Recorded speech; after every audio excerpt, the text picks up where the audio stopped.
सत्संगत जी, प्यार से कहना दान लंकार जी।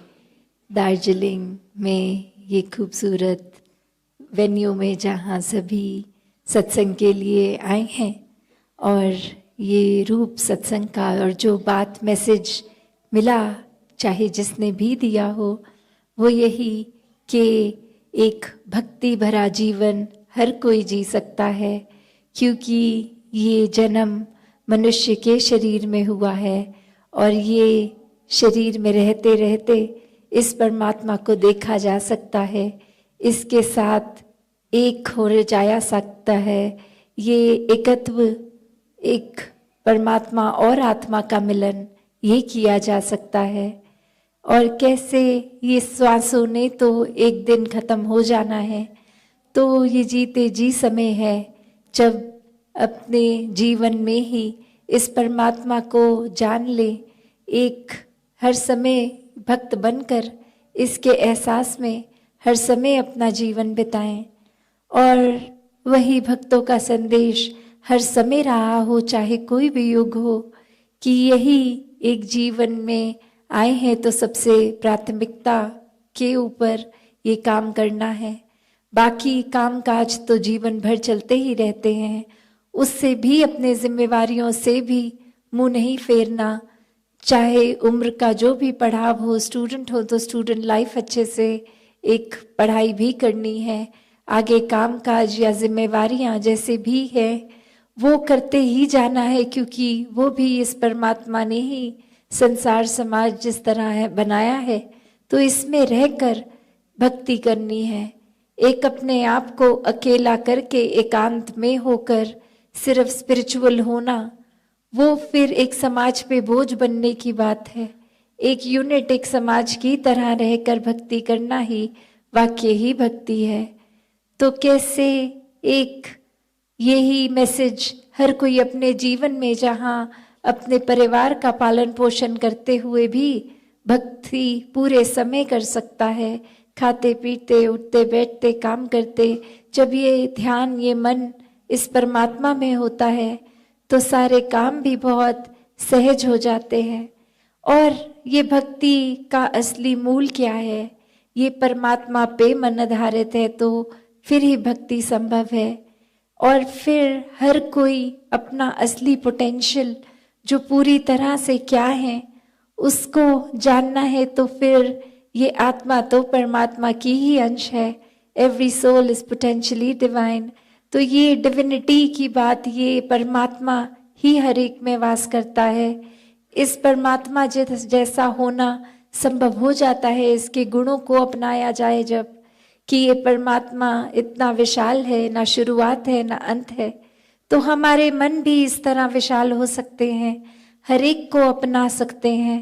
ये भेदभाव, चाहे एक ऊंच नीच, चाहे वो जन्म के आधार पे या कोई स्टेट, कोई कंट्री, या किसी तरह भी ये जो बाइफिकेशंस की हैं, कि इस वजह से हमने नफरत करने के कारण ढूंढ लिए कि वो कल्चर हमसे अलग है, ये धर्म हमसे अलग है।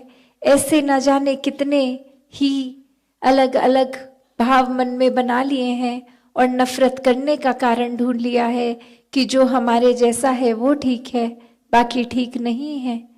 तो एक परमात्मा ही जब एक है तो इसने रचना जहाँ पे भी पूरी सृष्टि की कण कण में अपने आप को हर जगह मौजूद रखा, और हर एक में भी यही परमात्मा है। तो कोई भेदभाव, ऊंचा नीचा, नफरत के कोई कारण रह नहीं गए। ये बस मन की अवस्था, जिस तरह एक पेड़ होता है, तो अगर कोई पेड़ का हिस्सा, एक लीफ देखे, एक पत्ता देखे, तो वो अपने आप को यही कहती रहे कि पेड़ क्या होता है मुझे पता ही नहीं है। तो बात वही कि पेड़ का ही एक अंश ये पत्ता है, और जब उस पत्ते को पूरी तरह पेड़ बनना है तो वाकई ही एक जड़ों से प्यार करना है, एक पूरा उसी से जो सीड है अगर किसी ट्री का, एक प्लांट का, तो वो ओरिजिनेशन पॉइंट है। तो वहीं से वो पत्ते भी आए, वो फ्रूट्स भी आए, वो डाल भी आई, वो लक्कड़ भी आई। तो कैसे एक फिर वो बात वही कि ये परमात्मा ही मूल है, इसके ऊपर चाहे फिर वो पत्ते जैसे दिखते हैं, ब्रांचेस वैसी नहीं दिखती, फ्रूट्स वैसे नहीं दिखते, पर सब हैं तो एक पेड़ ही। तो ऐसे ही हर किसी ने अपने जीवन में जब मूल ये परमात्मा को आधार बना लिया, तो वाकई ही ये बिल्कुल भी एक मन में सेल्फिश भाव खत्म हो जाता है पूरी तरह। सेल्फलेस लव, ये डिवाइन लव के साथ वर्ड जो हमेशा होता है कि ये एक भाव मन के, अगर परमात्मा से प्यार है तो कोई वजह नहीं, कोई चाहत नहीं, कोई एक मकसद नहीं या इच्छा नहीं, इस परमात्मा से प्यार है क्योंकि परमात्मा ही प्रेम है और ये प्रेम हम भी हैं। तो ये नाता जो एक होना, एकत्व का भाव, ये एक सेल्फलेस होकर प्यार होने की बात है। वरना तो एक संसार के रिश्तों में जब हम देखते हैं तो बहुत प्यार के नाम पे सेल्फिशनेस आ जाती है कि एक ये कोएग्जिस्टेंस के नाम पर कि आज मैंने आपके पसंद का खाना बनाया है, कल आप मेरी पसंद का बनाना, आज ये आपके लिए कर दिया, कल वो आप मेरे लिए करना। इस तरह से ट्रांजैक्शनल लव नहीं, एक देने वाला प्यार ये परमात्मा के प्रति, और परमात्मा जो हर समय हर एक पे एक बराबर प्यार कर रहा है। चाहे वो एक एग्जाम्पल देखें तो सन की रेज कोई भेदभाव नहीं करती, सब पे इक्वली शाइन करती हैं। तो वैसे ही एक परमात्मा का प्यार सबके लिए बराबर। बस बात वो है कि हम परमात्मा से कितना जुड़े हैं, हम कितना प्यार कर रहे हैं। फोकस हमारा उस पे होना चाहिए कि हर समय के भक्त हैं या दिखावे के लिए कुछ घंटों के लिए या किसी का दिल रखने के लिए सत्संग आते हैं या वाकई ही मन से जुड़े हैं। तो बात वही कि अक्सर दुनिया में एक ये संसार में आए हैं तो ब्रह्म ज्ञान लेकर इस परमात्मा को जानने के लिए आए हैं। ये मूल, ये परमात्मा तो अक्सर इंसान छोड़ देता है और बाकी डिस्ट्रैक्शंस में ही ध्यान लग जाता है। जैसे अभी भी हम इस ऑडिटोरियम में सत्संग सुन रहे हैं, पर साथ के ऑडिटोरियम की भी साउंड इंटरफेयर कर रही है, वो म्यूजिक की आवाज़, वो कुछ बोलने की आवाज़ इस समय भी आ रही है। तो ये दिमाग बहुत इजीली डिस्ट्रैक्ट हो जाता है कि हम यहाँ आए हैं सत्संग के लिए, पर ध्यान हमारा साथ वाले ऑडिटोरियम के सॉन्ग्स में है।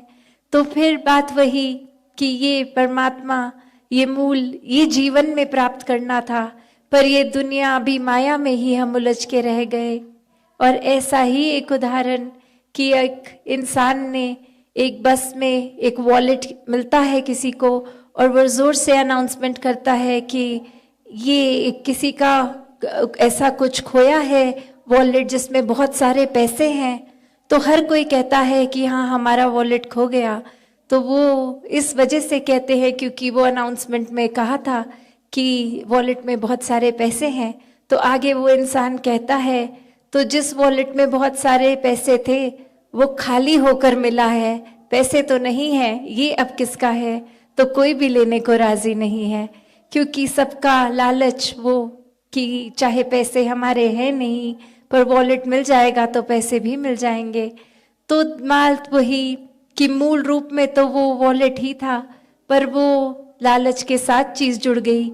ऐसे ही मूल रूप में परमात्मा तो है, पर हम अक्सर इस परमात्मा को तभी याद करना चाहते हैं जब हमारी कोई इच्छा की पूर्ति आती है या शरीर में दर्द है या अन्य कोई और इस तरह बात, तो ही ये ध्यान आता है परमात्मा का कि ये क्राइसिस सिचुएशन है। तो जबकि ये परमात्मा से प्यार तो हर समय का होना चाहिए।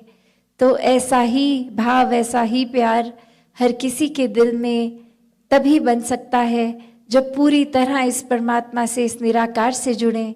और जब इस निराकार से जुड़ जाते हैं तो वो जुड़ाव हर समय का हो। एक कुछ मन में भाव जब एक परिस्थिति के अनुसार, एक सिचुएशनल नहीं, ये हर समय परमात्मा पे पूरा विश्वास, इस पे पूरी भक्ति भी अडोल। तो ऐसी ही भक्ति हर कोई करता जाए, हर समय इस निराकार के एहसास में रहा जाए। तो ऐसा ही जीवन भक्तों का रहा है, जो एक भक्तों ने अपने जीवन में खुद जी कर भी वही दिखाया, जो सिर्फ शब्दों तक ही संदेश नहीं रखा, एक अपने प्रवचनों, एक अपने कुछ कपलेट्स में ही नहीं, जी कर दिखाया है कि इस समाज में, इस संसार में सेवा भाव मन में हो तो हर कोई अपना, लगता है ये परमात्मा को हर एक में देखना संभव है, एक प्यार बन के प्यार बांटना संभव है, ये मानवीय गुणों को अपनाना संभव है। और फिर जो सेवा का भाव है वो तो 24 घंटों रह सकता है। फिर चाहे हम जहाँ पे काम भी करते हैं वहाँ भी हर एक की सेवा भाव रख के काम करेंगे तो उसमें भी एक सुकून ही है। जो बार बार सुकून की भी बात आज सत्संग में हो रही थी कि ये एक टेम्पररी सुकून नहीं, एक परमानेंट सुकून की बात, कि ये परमात्मा जो परमानेंट है, अपनी जगह पे कायम दायम है, जब इससे जुड़ गए तो हर समय सुकून से जुड़ गए।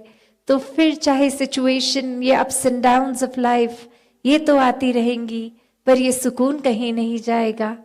तो बात वही कि हर कोई मन से एक परमात्मा से जुड़े, और परमात्मा से जुड़ने के लिए ये सेवा, सत्संग और सिमरन, ये तीन बहुत ही ज़रूरी। जब संतों के भाव सुनेंगे विश्वास और पक्का होगा, एक मन हमारा पवित्र इस परमात्मा से हर समय कनेक्टेड होगा तो वो सिमरन रूप भी, और कैसे मन में सेवा भाव भी हर एक के प्रति। तो दातार हर किसी को भक्तिमय जीवन जिए, ऐसी प्रेरणा हर एक के लिए, अरदास हर एक के लिए। सत संगत जी प्यार से कहना, धन्यवाद जी।